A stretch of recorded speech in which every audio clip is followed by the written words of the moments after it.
Barbara Park, Junie B. Jones, first grader, Shipwrecked, Chapter 7, read by Mrs. Rousseau.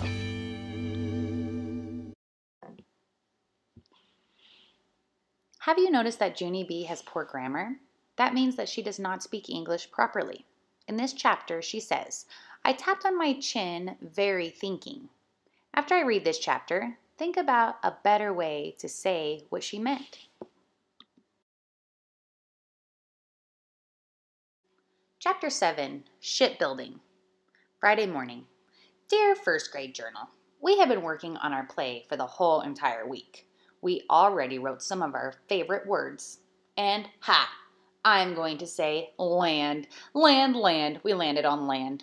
Only bad news on account of Herbert is land, and today Herbert got sick. And so now, what am I supposed to do? Just sail around and around the whole livelong day? Without land, explorers are nothing. From Junie B., first grader. Just then, the bell rang for school to start, and so I put away my journal, and I got ready to work on the play some more. 'Cause hooray, hooray, today we were making our costumes. Mr. Scary got our costume supplies from boxes he brought from home. He gave me and May cardboard to make our ships, plus also he gave us ship patterns. He gave Sheldon a ship pattern too, because guess what? Sheldon was going to be the Nina.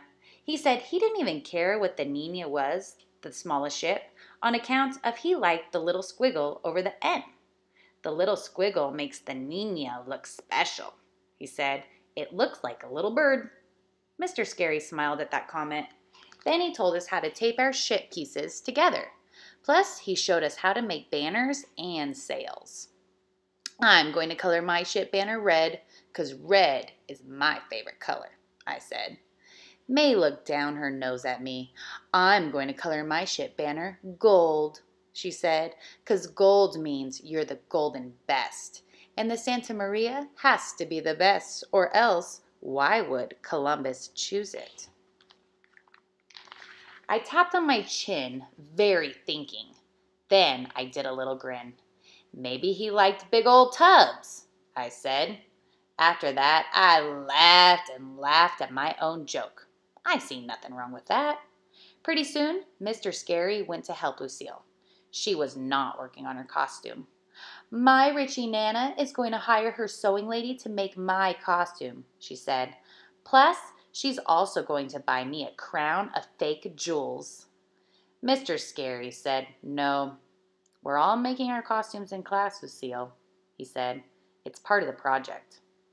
After that, he got an encyclopedia from the shelf, and he found a picture of Queen Isabella. Lucille did a loud screech. Ish! She's not even cute, she said. And what is that ugly hat thing on her head? Look, it has ear flaps. Sheldon ran over to see the ugly hat thing. Maybe she just got back from snowboarding, he said. Lucille started to cry. Mr. Scary said to please calm down. Then he brought her a fake velvet towel she used as a robe, and he gave her golden glitter to make a paper crown. Lucille stopped crying. Glitter? She said, a little bit perkier. I get to use glitter? After that, she got right to work on her golden crown. A little glitter can turn your whole day around. At the end of the afternoon, our costumes were almost done. Mr. Scary let us go to the front of the room and show the other children what we made. And what do you know? Lucille's crown turned out very beautiful. She looked like a real alive queen in that thing. Plus also, I like Camille and Chenille's ocean costume. They cut roly-poly waves at the top of a long roll of blue paper. Then when they held it near the floor, it looked like the real ocean, sort of. Me and Sheldon and May went last. We sailed to the front of the room in our ship costumes, and we introduced ourselves. I am the Pinta, and I am the fastest ship, I told them. I am the Santa Maria, and I am the biggest ship, said May. I am the Nina, and I have a little bird on my end, said Sheldon. Then all of the children laughed and clapped, and me and Sheldon and May sailed back to our seats. Only too bad for me, on account of May sailed way too speedy, and she got to her desk before I did. She looked very smuggy at me. "What took you so long?" she said. "Are you the poky little Pinta?"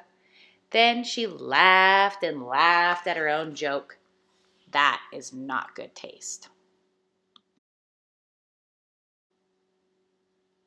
In this chapter, Junie B said, "I tapped on my chin very thinking." Do you know a better way to say that?